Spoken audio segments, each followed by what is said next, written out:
3 ways how buyers stop themselves from owning property. Owning property requires a big commitment.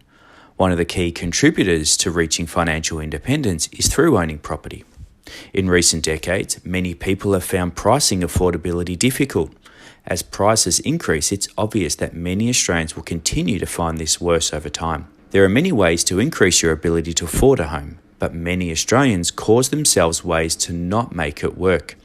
In this podcast, we'd like to highlight 3 ways how buyers stop themselves from owning property. The first one, failing to establish a cash budget.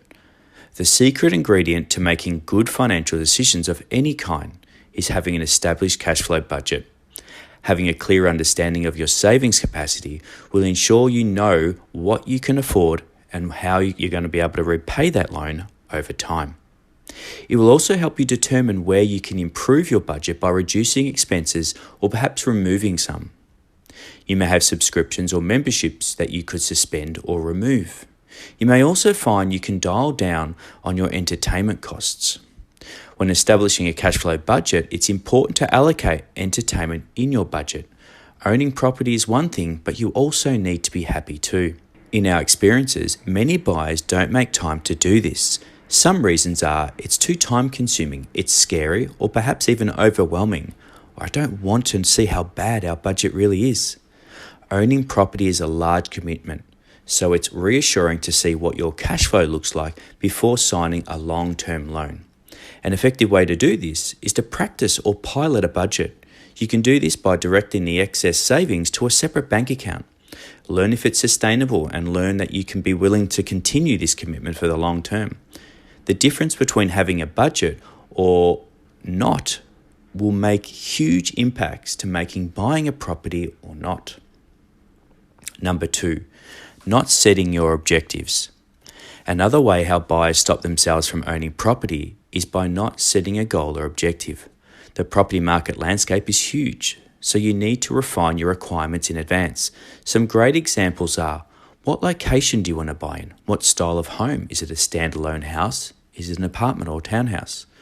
Are you buying to occupy or invest? How many bedrooms are you looking for?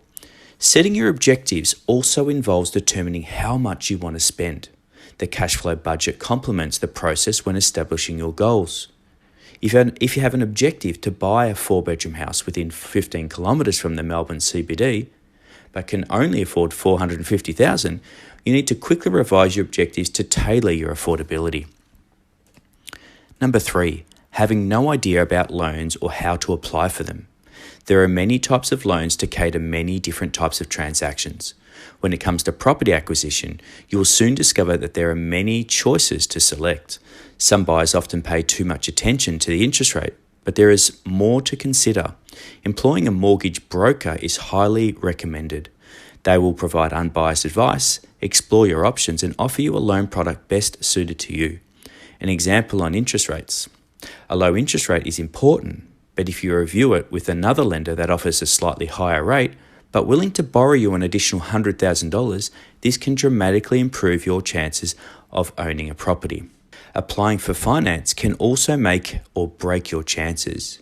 You obviously need to be honest with your circumstances, but in many cases, you may need to make some changes before submitting a loan. Again, a mortgage broker is a great trusted partner who can help access your circumstances beforehand. Some changes might be quite small, while others may not. Here are some examples. Removing or amending your credit card. You may have a credit card balance of 0, but lenders are conscious that this is a readily accessible debt to draw down on. Removing the credit card, if you don't use it, can help. Meanwhile, reducing the credit card limit may also alter your borrowing capacity. Providing consistent employment.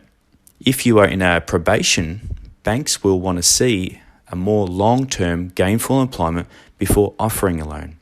If you demonstrate job stability, this is quite influential for a positive outcome. Demonstrating a history of servicing debt. If you're always in arrears or paying late, this will heavily impact you from getting finance. Before submitting a loan application, you'll need to show 6 months of loan statements.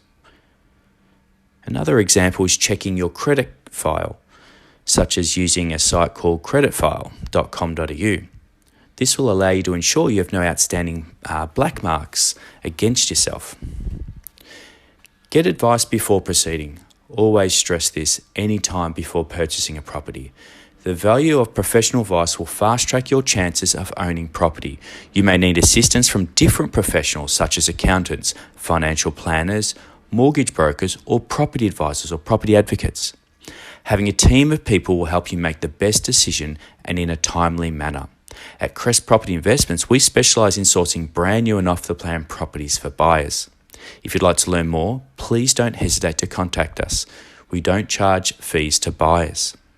Our website is www.crestproperty.net.au.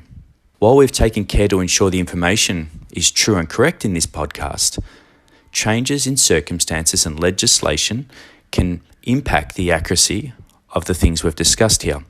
If you want to learn more, please contact us or please contact a mortgage broker who can outline things around that lending information that we've discussed. Until then, talk to you soon.